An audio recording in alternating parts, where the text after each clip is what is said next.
రక్షాబంధన్ స్పెషల్గా ఈరోజు ఒక బ్యూటిఫుల్ రాఖీ క్రాఫ్ట్తో మీ ముందుకు వచ్చేసా. Hey guys, this is day 10 of my 30 days challenge to reach 1000 subscribers together. మెయిన్గా రాఖీ ఫెస్టివల్ అంటే నాకు చాలా స్పెషల్ అనిపిస్తుంది. ఎందుకంటే రాఖీ అనేది జస్ట్ ఒక థ్రెడ్ మాత్రమే కాదు కదా, బ్రదర్ అండ్ సిస్టర్ మధ్య ఉన్న ఒక బ్యూటిఫుల్ బాండ్కి ఒక బ్యూటిఫుల్ సింబల్ అనే చెప్పచ్చు. మనం ఎంత గొడవ పడినా, ఎంత టీస్ చేసుకున్నా లాస్ట్గా బాండ్ మాత్రం అలానే ఉంటుంది. అందుకే ఈ ఫెస్టివల్కి ఒక స్పెషల్ టచ్ ఉండేలా నేను కూడా ఈ క్యూట్ రాఖీ క్రాఫ్ట్ ట్రై చేశా. నాకు పర్సనల్లీ ఇలా ఫెస్టివల్ స్పెషల్ క్రాఫ్ట్ చేయడం చాలా ఇష్టం. ఎందుకంటే ఒక సింపుల్ ఐడియాని మనం మన ఓన్ క్రియేటివిటీతో ఇంకా స్పెషల్గా మార్చుకోవచ్చు.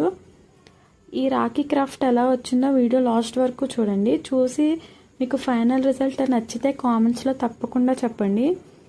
అలాగే నా 30 days ఛానల్ని సపోర్ట్ చేయండి. వీడియోకి లైక్ చేసి ఛానల్ని సబ్స్క్రైబ్ చేసుకోండి. అండ్ నా ఛానల్ ఫస్ట్ టైం చూస్తున్నట్టయితే ఒకసారి నా ఛానల్ని విజిట్ చేసి నా వీడియోస్ వర్త్ అనిపిస్తే సబ్స్క్రైబ్ చేసుకోండి. అలాగే నిన్న పోస్ట్ చేసిన వీడియో చూడని వాళ్ళు ఉంటే ఛానల్ నేమ్ కింద లింక్ ఉంది, తప్పకుండా చూడండి. ఆ వీడియో కూడా మీకు ఖచ్చితంగా నచ్చుతుంది. Day 10 also complete. మళ్ళీ డే 11లో కలుద్దాం. Until then stay tune. Next video miss అవ్వకుండా ఉండాలంటే ఇప్పుడే సబ్స్క్రైబ్ చేసుకోండి.